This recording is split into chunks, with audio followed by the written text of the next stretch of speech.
On a farm in North Carolina, an Army National Guard member prepared for an impending battle. We were that much closer to an inevitable war. Is this something that you want to have for, say, a small militia? Yes, absolutely. All right. I don't know how many times we called the FBI and said, this man is building landmines in his home. It's going to be biblically epic.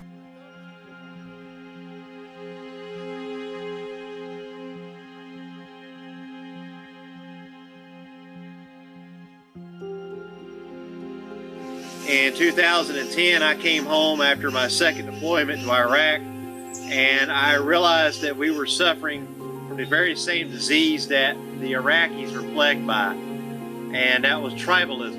And I knew that that was going to lead to a war. Chris Arthur, also known as Kit, feared the U.S. was about to descend into chaos. A formidable opponent. It was a growing concern he posted about on YouTube, along with conspiracy theories. Nancy Pelosi was part of the damn deep state.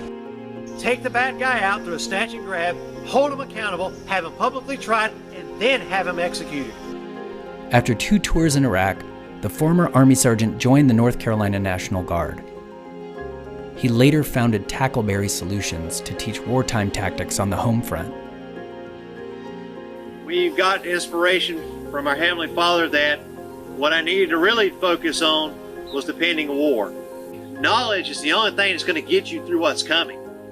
One of his customers was Joshua Blessed, a 58-year-old Virginia trucker and former security guard. You will hear another blessing from Yahweh called heavenly. Blessed traveled to North Carolina to train with Arthur. I got the impression that he was really concerned about the future of our country, but his focus was China and Russia. My husband took one look at him and was like, look, you're not a soldier. If you've got a war going on, I can show you how to unite your community and keep people alive. They spent a lot of times out in the woods. He was teaching them how to build fires. Weeks after visiting Arthur's farm, Blessed put his newly learned skills to use. In May 2020, police in upstate New York pulled Blessed's semi-truck over for speeding. But shortly after, Blessed took off, leading to a high-speed chase with dozens of officers. Oh, shots are fired. Blessed was killed during the fierce gun battle. So he took multiple shots. Inside his truck, police found a pistol and a thumb drive containing military training manuals from Arthur's company. They also found pipe bombs and other weapons in Blessed's home and car.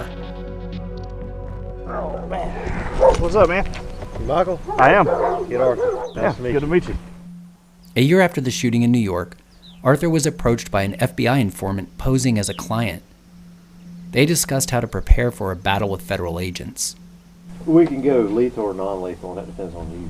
The sky's the limit. Arthur's wife had concerns about their new client. I asked my husband and I was like, okay, so is he an informant or not? My husband was like, I'm not too worried about it because we haven't done anything wrong. We had our disclaimer that you weren't going to use this knowledge to hurt anybody, and that included federal agents. But Arthur himself had said otherwise. You're dealing with a bunch of freaking kids now that are working as cops, and they don't have a damn clue what war really looks like. You're going to have to take those dudes out.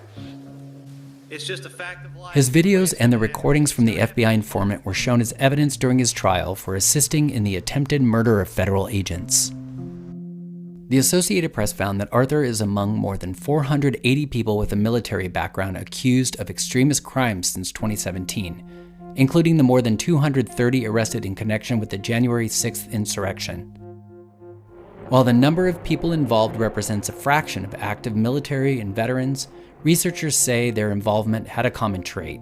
The big key characteristic of plots with folks with military backgrounds is they tend to veer towards the extreme violence end of the spectrum. According to data compiled by the University of Maryland's Counterterrorism Center, START, the number of cases involving military-trained extremists began a sharp rise about 7 years ago. 2017, of course, is probably most famously known as the Unite the Right rally in Charlottesville, which turned deadly. That seems to be the year where these groups and movements seem to be emboldened by especially the rhetoric of the former president, and they started to become more active. Most extremists in the database with a military background identified with anti-government, white supremacist, or other far-right ideologies. Less than 5% of the cases that we've tracked are individuals that are clearly radicalized before getting into the military.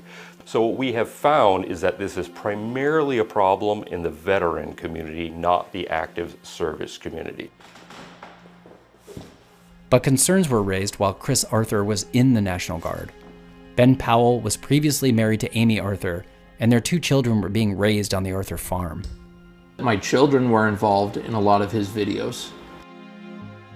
We were useful tools. We could help take care of his kids and the farm so he can go focus on doing what he really cared about, which was the militia stuff. I work for Department of Defense. That's kind of what I'm supposed to do is report if there's issues, especially if it's an inside threat. Powell, a private contractor for the military, says he warned military, federal, and local authorities about Arthur more than a dozen times starting in 2017. We called the ATF, we called the FBI, we started making contact with everybody. I had even called his military command and said, hey, you guys need to do something before somebody gets hurt. He's talking about killing cops, he's talking about killing the FBI. The FBI would not comment on why Arthur was not investigated until after Blessed's attack. And in an email to the AP, the North Carolina National Guard confirmed that no disciplinary action was taken against Arthur while he was with the Guard. In the aftermath of the insurrection, the Pentagon announced it was actively taking steps to address extremism in the military and created a countering extremism working group. In December 2021, the group provided a series of recommendations including clearer language defining an extremist and what's prohibited under the military's ban on extremist activity. But how they are being implemented remains unclear. All signs point to that after the working group provided the recommendations that things kind of stalled and sputtered out a bit.